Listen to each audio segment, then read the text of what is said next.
Dimanche 27 juin, Yorana, merci d'être au rendez-vous.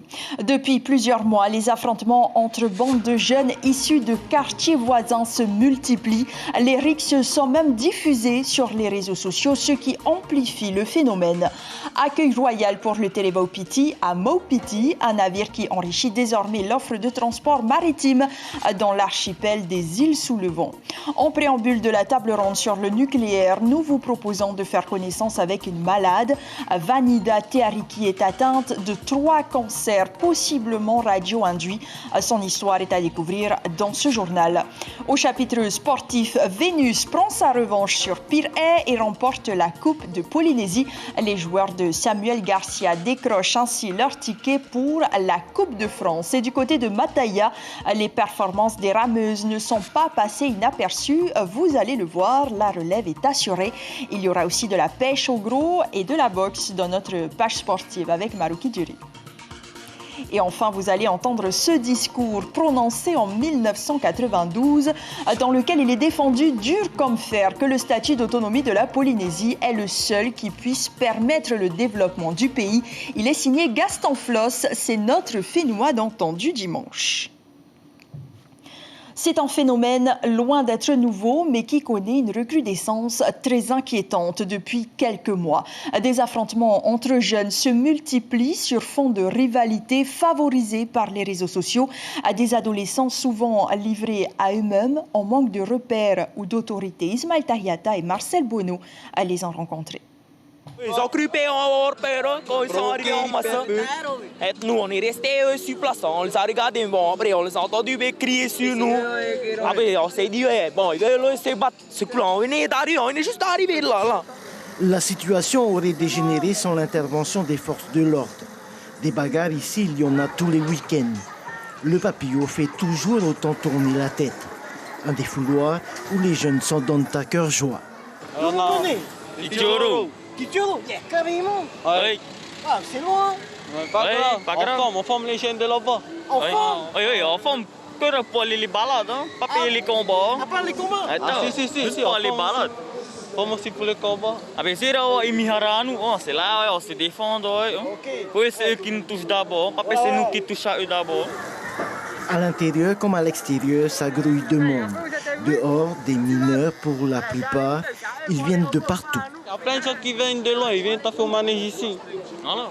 Papeloma, Mahinama, Aruema, Pire, Joro, Apemeo, FAA, Utumoroma. On est juste venus pour le manège, sinon pour les copines. Voilà, pour les fesses. Difficile d'expliquer cette attitude rebelle et agressive, voire dangereuse des jeunes. Je pense qu'ils viennent juste pour voir qui est le plus fort. Ou des fois, ça crée comme des tensions, juste le fait de se regarder. C'est chaud le week-end, hein, et c'est malheureux d'entendre tout ça, là, les bêtises des jeunes. Ils viennent au papillon pour s'affronter. Moi, je préfère qu'ils essaient de réfléchir, parce que tout ce qu'ils font là, je crois qu'on va demander au pays de monter quelque chose de bien solide. Hein, parce qu'il faudrait encadrer les jeunes et de les mettre sur le ring. Il faut qu'ils sachent que les combats, ça se trouve maintenant sur le ring et non pas dans la rue. Il faut arrêter de faire n'importe quoi. Et vos parents, ils disent rien? Non, ils disent rien, ils nous laissent aller s'amuser au manège. Ah bon? Oui. Ils vous demandent pas si vous rentrez trop tard? Non, c'est en rentre tard. C'est bon, ils savent, on est à l'école, c'est bon, on est protégés. Comme nous aussi, tu vois, ils savent aussi, on sait se défendre. Dehors, c'est la jungle, mais dedans, tout est sous contrôle. On vérifie que les jeunes n'entrent pas à l'intérieur pour se battre. Par contre, si des jeunes qui sont chauds, qui essaient de provoquer à l'intérieur, nous essayons de les calmer. S'ils ne se calment pas, on les met dehors. Les forces de l'ordre sont bien présentes, mais elles ne peuvent enrayer toute cette violence. La délinquance gagne du terrain et la levée du couvre-feu n'arrange pas les choses. Et selon le bilan de la délinquance dressé en février dernier, les violences ou les atteintes volontaires à l'intégrité physique représentent aujourd'hui près de 3000 faits par an et sont supérieurs au seuil national. Ça y est, vous ne verrez plus dans le ciel du Fénois les Rafales. Ils se sont envolés pour Hawaï pour réaliser la seconde partie de la mission Heifara Wakea. Après 6 jours passés sur le territoire, le départ du dispositif aérien s'est déroulé en 2 phases.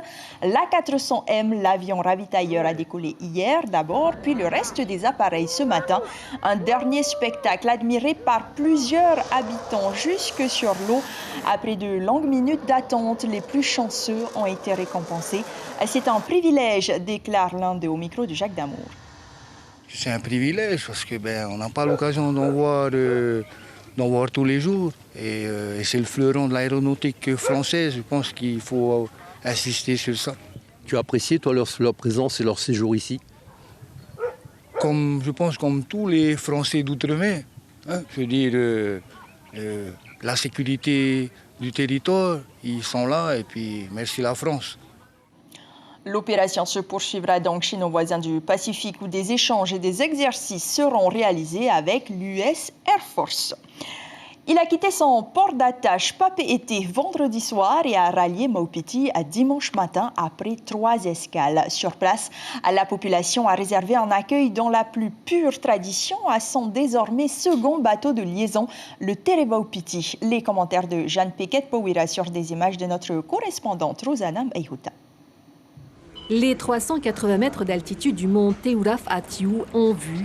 Le bâtiment bariolé de rouge et de vert fait son entrée au débarcadère de Maupiti. 2 heures que le bateau a largué les amarres de Bola Bola, son avant-dernière escale, une traversée gérée d'une main de maître par son capitaine. Le programme, c'est de mettre déjà le bateau en sécurité. Ensuite, nous allons descendre avec un accueil chaleureux. Puis ensuite, si on est dans le timing, on va au Burera. C'est dimanche aujourd'hui, on va se presser à Remaruno. Tino connaît cette passe comme sa poche. Il est natif de l'île. Plus d'1 millier d'habitants sont venus célébrer cette arrivée comme il se doit et 4 ans qu'ils l'attendaient. C'est donc chose faite. Les îles sous le vent seront désormais ralliées chaque week-end en période scolaire. Tino, avec son technicien, sont venus exprès en 2017, avant que le bateau soit construit, pour venir voir Tavana, qu'est-ce qu'on pourrait faire pour Maupiti. Est-ce que le lagon est peu profond? Voilà. Ils sont venus sonder avant de poursuivre ce projet. Ça veut dire qu'il y a eu une envie de Tereva de venir, une envie de Tino de desservir notre île Maupiti. Ce jour-là est arrivé, donc c'est une émotion particulière. Je suis l'homme le plus heureux aujourd'hui. Les 150 passagers du jour ont déboursé près de 4 000 francs de moins sur leur billet en partance de Bora Bora. Et ils assistent à l'un des accueils les plus chaleureux qu'il ait été réservé à un navire.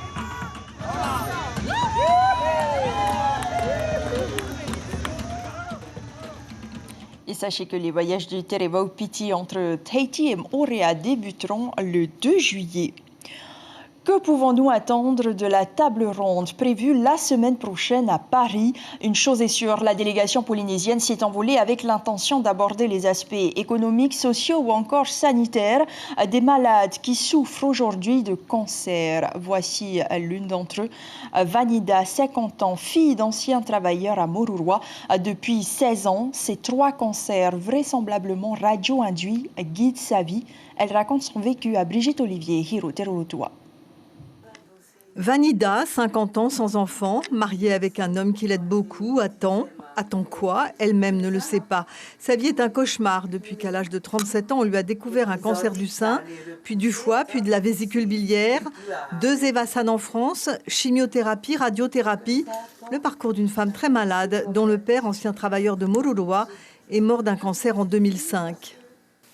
C'était la seule personne que j'ai aimée, c'était mon papa. C'est lui qui m'aidait le plus, même dans ma maladie. C'est ça, oui. J'avais peur de montrer que j'avais ce cancer-là. J'ai senti une boule là. J'ai juste parlé à mon mari pour ça. Et puis c'est lui qui a parlé à moi que j'avais ce truc-là. Mais je ne voulais pas aller à l'hôpital. Moi, j'avais peur de mourir, moi. Hein? On m'a opéré là, hein? Mais ils n'ont pas tout. Hein? Chimio, radiothérapie, et puis pour la chimio en France, j'étais à Nantes. Après, tu as eu un deuxième cancer. Oui, j'ai eu mon deuxième cancer, donc j'ai eu mal. J'ai mal à chaque fois là. Après, on m'a dit que je vais repartir en France. Moi, je ne voulais pas. Moi, j'avais peur. Il n'y avait pas d'argent pour payer. Rien. Et après, tu as eu un troisième cancer. Oui, après j'ai eu mon deuxième et puis mon troisième. Le médecin ne m'a pas dit que j'avais un autre cancer là. C'est avec, quand ils ont eu mes comptes rendus là, à Chris Roy, c'est eux qui m'ont dit que c'était un cancer aussi que j'avais là.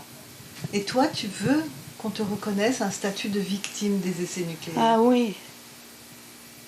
Parce que j'ai vu ça sur mon papa, c'est que, hein, quand ils m'ont dit que c'était un cancer, hein, ben c'est que mon papa aussi, il a été opéré pareil maintenant. C'est un cancer qu'il avait aussi. Mais moi, je ne savais rien de ça. Moi, je veux quand même. Je veux un endroit à moi. Elle a constitué un dossier en réparation poussé par le curé de sa paroisse, sans trop d'espoir, puisque de toute façon, l'espoir ne fait plus partie de son monde. Vanida, victime isolée, démunie, qui n'apparaîtra peut-être jamais dans les statistiques officielles des irradiés de la République. Et vous découvrirez demain soir le portrait d'une autre malade âgée de seulement 32 ans. Sachez que la table ronde se tiendra sur 2 jours à Matignon, les 1er et 2 juillet prochains. Nous passons tout de suite à l'actualité sportive.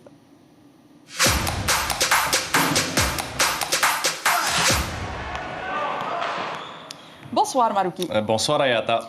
Ce week-end est marqué par le Heivav A, on va en parler dans quelques minutes, mais il y avait aussi une finale de football pleine de suspense. Oui, hier soir au Stade Pater, c'était l'heure de la revanche pour l'AS Vénus. Après avoir raté de peu le championnat face à l'AS Pirée, les joueurs de Samuel Garcia ont remporté la Coupe de Polynésie, la 8e de l'histoire du club, synonyme de qualification pour la Coupe de France. Le résumé du match sur des images de Juan Potoru.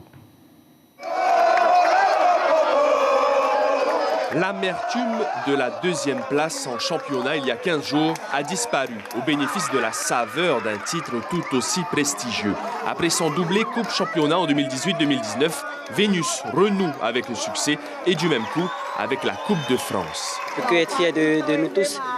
Et je tiens à féliciter tous les copains. Tous les copains, ils ont fait l'effort. On a fait tous l'effort mentalement. On était présents, on n'a rien lâché. La première mi-temps est comme un lent fleuve tranquille. Aucun but n'est inscrit. Quelques occasions tout de même à signaler par-ci par-là. Mais le match se débloque réellement à la 68e minute.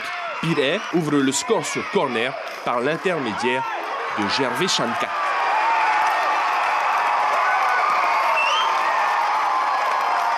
Mais dans le sillage de son capitaine, Teaunui Teho, intenable ce soir, Vénus ne lâche rien. Pas question de laisser la coupe au club rival. Il reste un quart d'heure à jouer. Le club de Marina jette toutes ses armes dans la bataille. Sur une belle action collective, le meilleur buteur du championnat se glisse au 2e poteau pour égaliser et arracher la prolongation.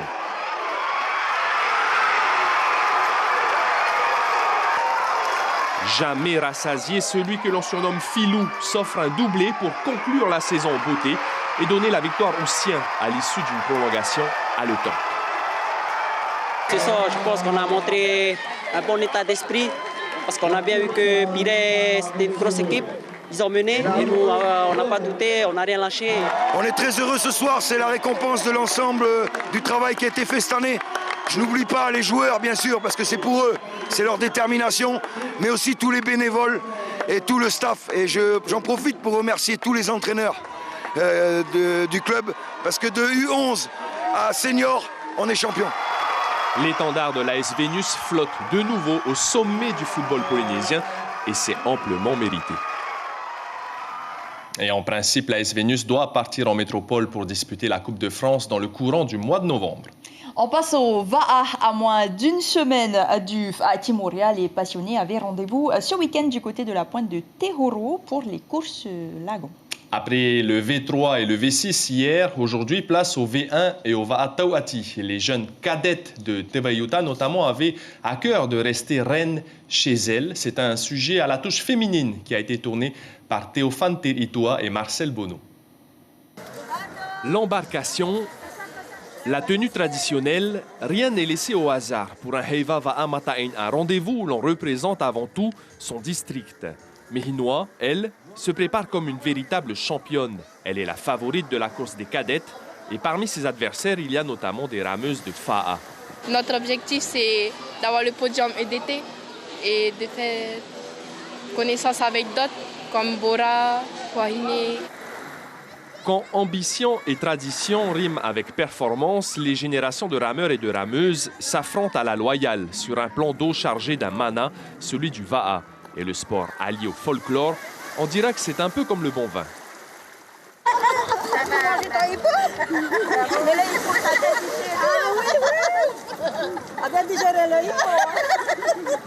Mais pour beaucoup, les plus entraînés notamment, pas question de se détourner de son objectif, à savoir la victoire. C'est le cas aujourd'hui de Mihinois. On peut aussi les laisser passer. Là, vous avez fait la vie d'abord, vous n'êtes pas tous la vie. Ça fait pas un peu trop... Si, oui, c'est fatigant, mais il faut y faire ça avec un. Oui, on est sur notre pirogue pour lâcher tout. Pour lâcher au pays. Je suis contente de ma place. J'ai essayé d'aller chercher la deuxième, mais elle est forte aussi.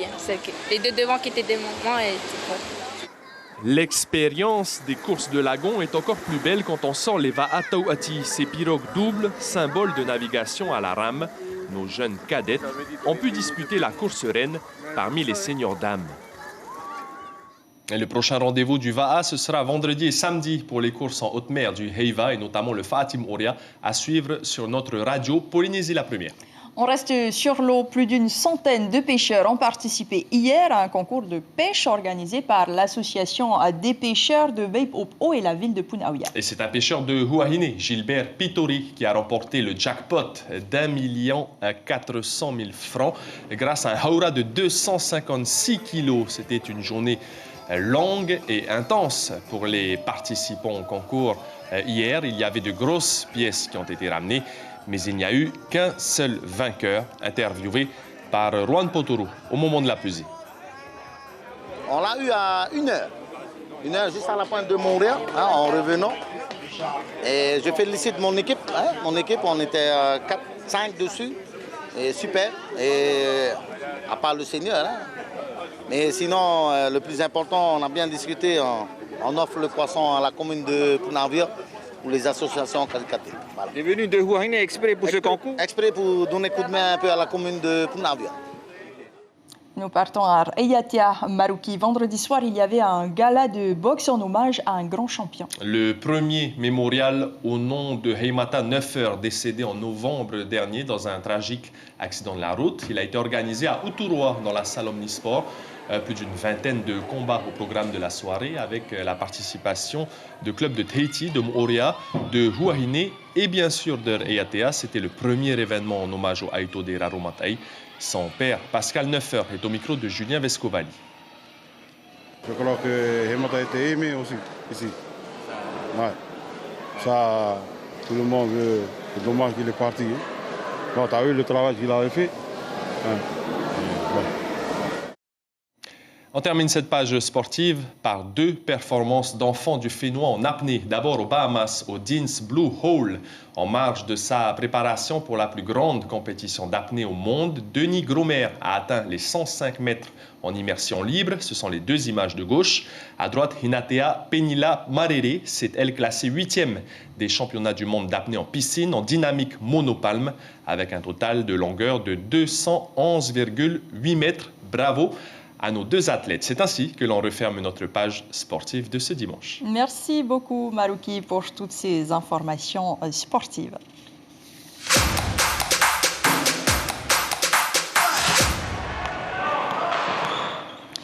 90 ans et toute sa tête, Gaston Floss a choisi sa terre natale, Riquitea, pour célébrer son entrée dans la catégorie des nonagénaires. Le dernier voyage, peut-être, avait-il alors déclaré. C'est donc un homme ému qui a soufflé ses bougies en présence de quelques membres de sa famille et de ses proches. Evar Apoto, Sandroli. C'est vraiment le plus bel anniversaire que je n'ai jamais eu. Entouré de sa famille et ses amis proches, Gaston Floss a décidé de fêter ses 90 ans sur l'île qu'il a vu naître, Riquitea. Et pourtant, les enfants avaient imaginé une fête, loin du Fénoua. Certains, on va aller passer une semaine à Honolulu, hein, très bien. L'autre nous dit, on va aller à Las Vegas, c'est mieux que Honolulu. Ah, c'est pas mal. On va faire une croisière. Et puis c'est l'été, il y a des bateaux qui vont jusqu'en Alaska. Bon, je dis non, vous avez tout faux. Nous allons aller à Mangareva. Un groupe de danse traditionnelle pour rendre hommage au Komatua. Un show préparé spécialement pour l'occasion. Koe, tiri akariki parangia no te u akariki. Ya koe te mana ta koe i anga. Mo te uriranga manu. Mo te akatupu ki te au pu. C'est entouré de sa compagne et ses petits-enfants que l'ancien président de la Polynésie souffle ses bougies. 90 ans et toujours en bonne santé. Faut souffler. 1, 2, 3. Allez. Waouh! Bravo. Vous ne pouvez pas faire mieux que cela. En tous les cas, c'est mieux que d'aller voyager ailleurs, vraiment au sein de la famille, au sein du pays. C'est extraordinaire. Je remercie le Seigneur qui nous a guidés jusqu'ici ce soir. Il est très strict dans son alimentation et comme dans le travail, la discipline, ça vraiment... il est très bon dans ce domaine et je le félicite beaucoup parce qu'il est très rigoureux. Et pour rendre hommage au chef de famille, le clan Floss s'adonne à la danse mangarivienne, une manière de revenir aux origines. Et puis, dès son retour à Tahiti hier, le président du Amuteir Anotenun Amaui s'est envolé pour Aiatea, où la majorité de Mattei Broderson semble divisée. Les voix de l'ancien parti orange pourraient alors peser très lourd. L'élection du maire de Uturoa aura lieu demain. Si Gaston Floss a toute sa tête, il n'a plus du tout les mêmes convictions. Après avoir défendu durant des décennies l'autonomie interne, Gaston Floss dénonce la faillite de l'actuel statut et milite désormais pour un État associé. Pourtant, il y a 29 ans, l'architecte de ce même statut était persuadé que le développement du pays n'avait aucune issue sans la France. C'est notre Fénois d'antan du dimanche.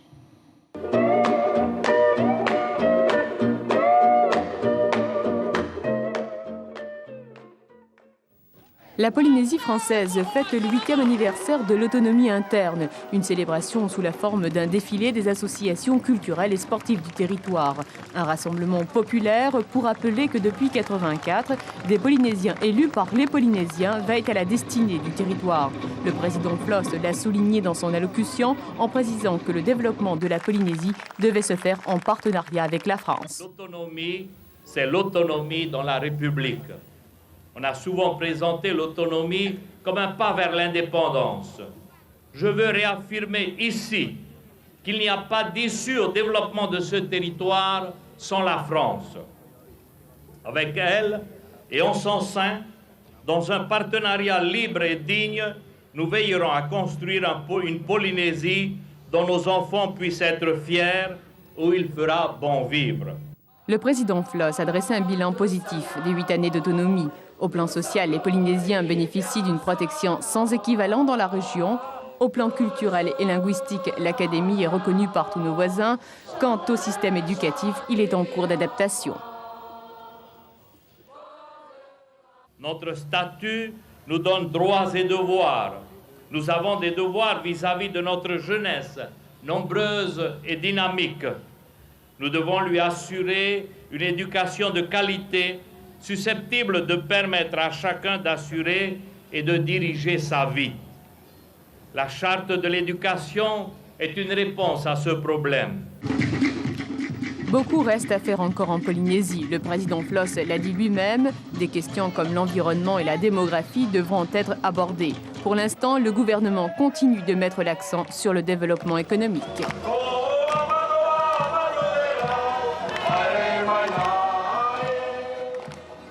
C'est l'essentiel de l'actualité de ce dimanche. L'information retenue pour ce soir concerne ce phénomène loin d'être nouveau, mais qui connaît une recrudescence très inquiétante depuis quelques mois. Des affrontements entre jeunes se multiplient sur fond de rivalité favorisée par les réseaux sociaux. Des adolescents souvent livrés à eux-mêmes en manque de repères ou d'autorité.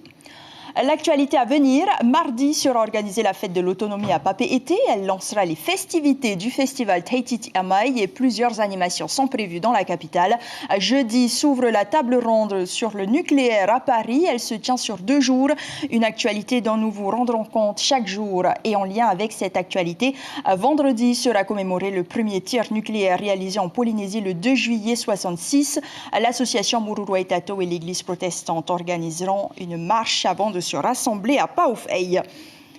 Un film français est à suivre sur la première, Plein la vue, puis 2 épisodes de la série The Last Ship. À la une de vos quotidiens, demain, la dépêche titre « Tendance, les enfants du Fénois totalement pop-it ». Tahiti Info s'intéresse à Miss Tahiti, Toumateata Buisson, de l'ombre à la lumière. Merci de rester fidèle à votre chaîne publique. Retour des informations demain matin en radio dès 5h avec Ibrahim Ahmedazi et Carlos Natua. Demain soir, vous retrouverez Chiquita Teiva Darouzes et Thomas Ter Iteporwarei. Je vous souhaite une très belle semaine. Prenez soin de vous et à bientôt. On se sépare sur ces images du Heivav Amat Eina.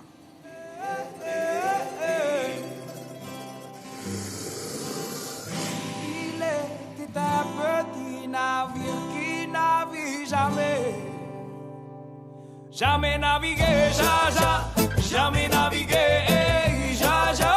jamais navigué.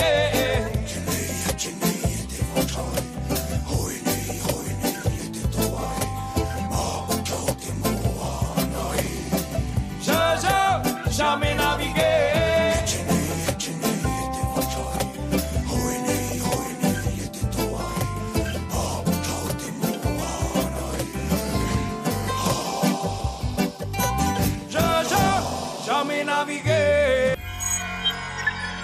Retrouvez ce programme en replay sur notre site internet